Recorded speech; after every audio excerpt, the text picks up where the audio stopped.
Aeroplano ah.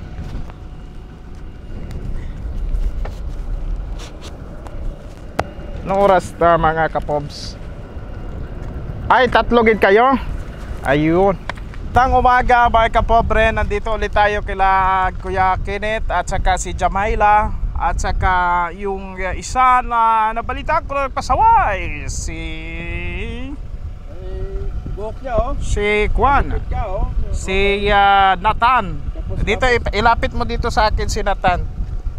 Pinatawag ito. Mag-spray sir. Nag-spray ka?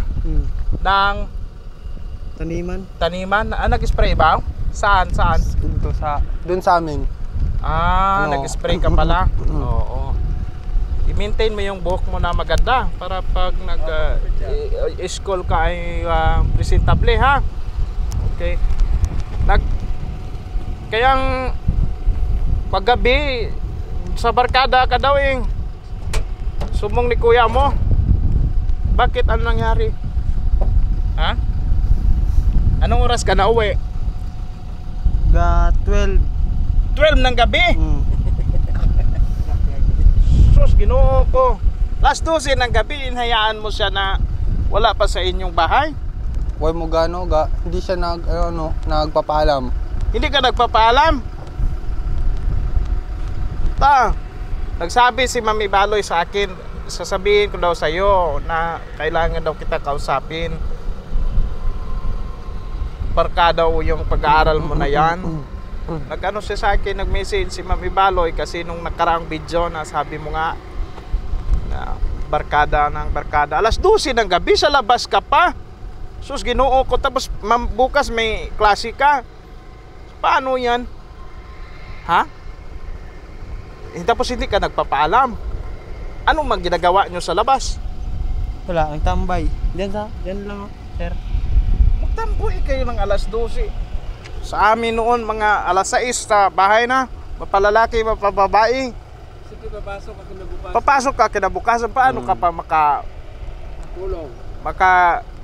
Sa halip na magtulog ka ng umaaga pa, alas 6, alas 7, di pagka madaling araw, alas 4, makatulong ka pa kay Kuya Kenneth mo maghahanda ng pagkain ninyo. Baon ninyo, almusal, pangbaon ninyo ni Ate Jamila. So paano yan? Pag ganyan, yan ang sasakyan natin alis na tayo. Masipag man kay nagatulong mag-spray ng gulayan. Gulayan ba? Palayan. Kaso pag ganito na paggabi naman, gabi-gabi gid ikaw gaalis? Ha?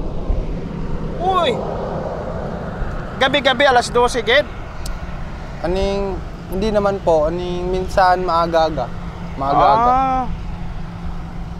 Ipa-duty na lang kita kay Kagawad Romel Dislating. Kagawad siya dito sa lugar ninyo? Barangay Estancia ba yan? Kung ganyan na alas 12, ang init ng panahon na ayaw ko naman kayo na gid. Magtagal pa tayo gid ng pag-uusap kay mainit ang panahon. So yun, anong magandang solusyon dyan? Huwag kang umalis ng gabi. Mga alas 7, alas 8 nandyan ka na. Huwag nang maglagpas ng alas 8. Ha?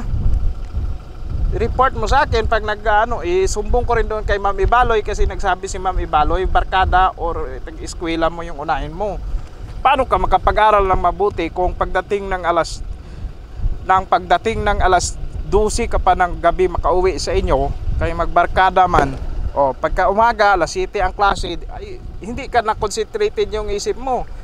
Tapos si Kenneth hindi na pag madaling araw, di ba kayo alas 4 kayo nagluluto na dapat kayo.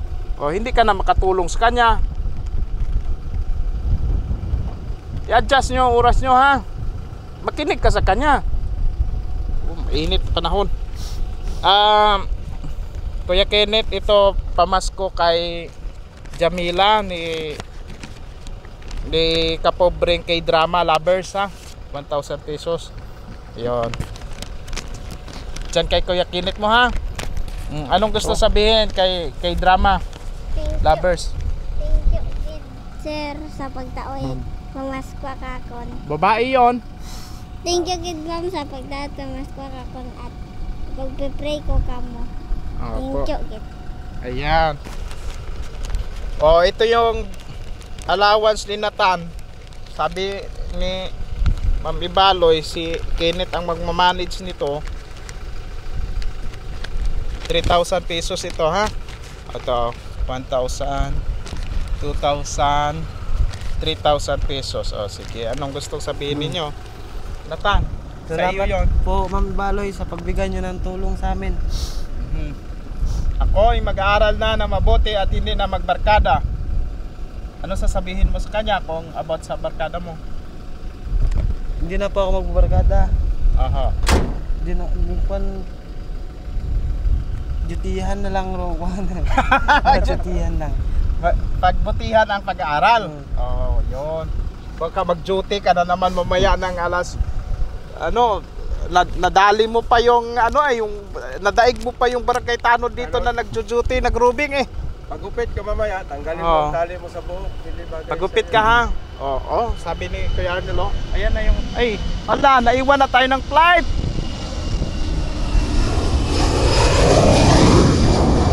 Oh, ayun na, naiwan na tayo. Ang bilis man. Yung puyong ko malang na sir ay pag-spray ay gago sa mata be. Oo, sige, Basta sige. pagupit ka. Pagupit ka ha. Pagupit ka ng Oo. talian. Ayun na yung service natin, oh. Siya, sige, parang babadya ang ulan, oh. Init, ulan. Jamila, sipunin. Sige, babalik na kayo. Opo. Basta ha, i-update mo ako sa sa pag-aaral niya. Yes sir. Oo. Sabi ni Kuya Rodolfo, babawi daw siya sa inyo pagka sabi niya. Oh, may mga allowance pa naman kayo, di ba? May mga pera pa kayo. Sige. Mga kapobre, maraming salamat sa inyo. K-Drama and Ma'am Ibaloy, maraming salamat po. Thank you. Bye-bye po. Kayo nagbabadya ang ulan. Sige, sakay na kayo. Ay, yung microphone. Sige. Ingat ka mo ha. Sige, sige. Oh, malakas ng ulan na yan. Balik na kayo. Kilat na yata ha.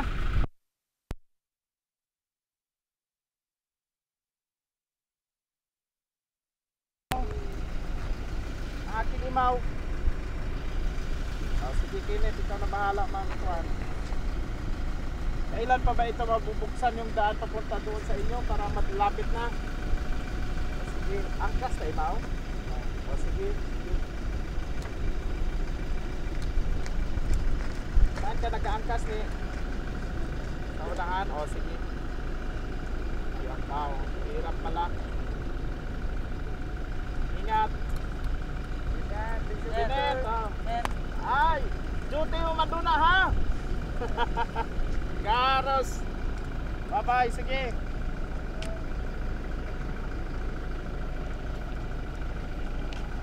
Kasi ang panahon mga kapobs, yan maulan na naman. Bibiglang uulan, bibiglang iinit. Anong oras ba ngayon?